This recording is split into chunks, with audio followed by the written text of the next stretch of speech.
ورحمۃ اللہ وبرکاتہ۔ اللہم صلی علی سیدنا محمد وعلی آل سیدنا محمد وبارک وسلم، اما بعد، فاعوذ باللہ من الشیطان الرجیم، بسم اللہ الرحمن الرحیم۔ ایمان والوں کو چاہیے کہ وہ صرف اللہ ہی پہ توکل کریں، اللہ پہ ہی بھروسہ کریں۔ یہ دنیا اللہ نے امتحان کے لیے بنائی ہے، ہمارے اچھے اور برے اعمال کو دیکھنے کے لیے۔ ضروری نہیں کہ اچھے وقت میں ہی اچھے عمل کیے جائیں، برے وقت میں بھی اور تکلیف میں صبر کر کے بھی اچھے عمل کیے جا سکتے ہیں۔ مومن اچھی نعمت ملنے پر خوش ہوتا ہے اور اس پر شکر ادا کرتا ہے، تکلیف ہونے پر اس پر صبر کرتا ہے، اللہ سے ناراض نہیں ہوتا، کیونکہ وہ اس کو پتہ ہے کہ دونوں کی چیزیں یعنی دونوں چیزیں خوشیاں اور تکلیف اللہ کی طرف سے ہیں، امتحان ہے، اور وہ جانتا ہے کہ اس کے رب اس پہ ظلم کرنے والا نہیں ہے، کہ ان مع العسر یسرا فان مع العسر یسرا، کہ بے شک ہر مشکل کے ساتھ آسانی ہے، بس ہر مشکل کے ساتھ آسانی ہے۔ تکلیف اور آسانی زندگی کا ہی ایک حصہ ہے، کبھی انسان پر تکلیف ہوتی ہے اور کبھی اس پر آسانی اور خوشی ہوتی ہے۔ کتب اللہ لنا نہ کہ علینا، کہ جو بھی مشکل آتی ہے اور تقدیر کا لکھا جو بھی ہمارے حق میں ہے وہ اصل میں ہماری بھلائی کے لیے ہوتا ہے۔ قل لن یصیبنا الا ما کتب اللہ لنا، کہ کہہ دیجئے ہرگز ہمیں نہیں پہنچے گا، یعنی کوئی بھی غم مصیبت ہمارے پاس نہیں پہنچے گی مگر اللہ نے لکھ دیا، مطلب کہ جو اللہ نے ہمارے لیے لکھ دیا اس کے علاوہ کوئی غم اور مصیبت ہمارے پاس نہیں پہنچے گی۔ اس لیے ہمیں تقدیر پر ایمان لانا چاہیے۔ جس نے اللہ کی حکمت کو سمجھ لیا، تقدیر پر راضی رہا، اس کے لیے مصیبت آسان ہو جاتی ہے۔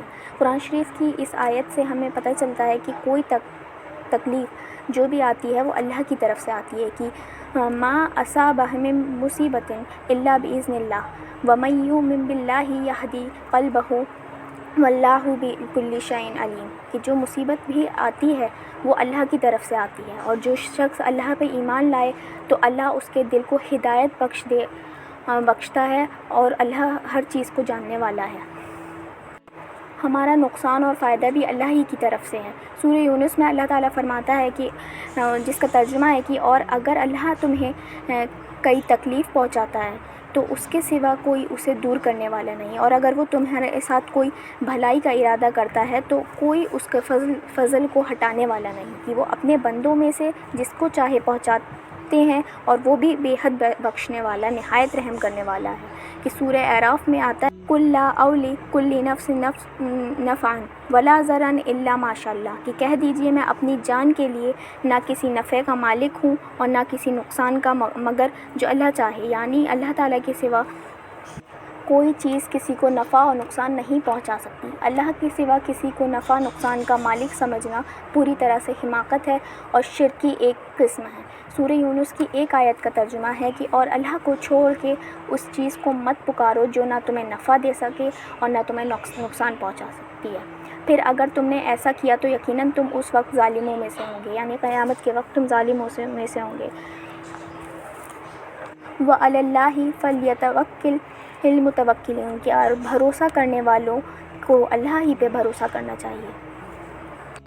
اللہ پاک کہنے سے زیادہ اور سننے سے زیادہ عمل کی توفیق عطا فرمائے۔ ربنا تقبل منا انک انت السمیع العلیم وتب علینا انک انت التواب الرحیم۔ السلام علیکم ورحمۃ اللہ وبرکاتہ۔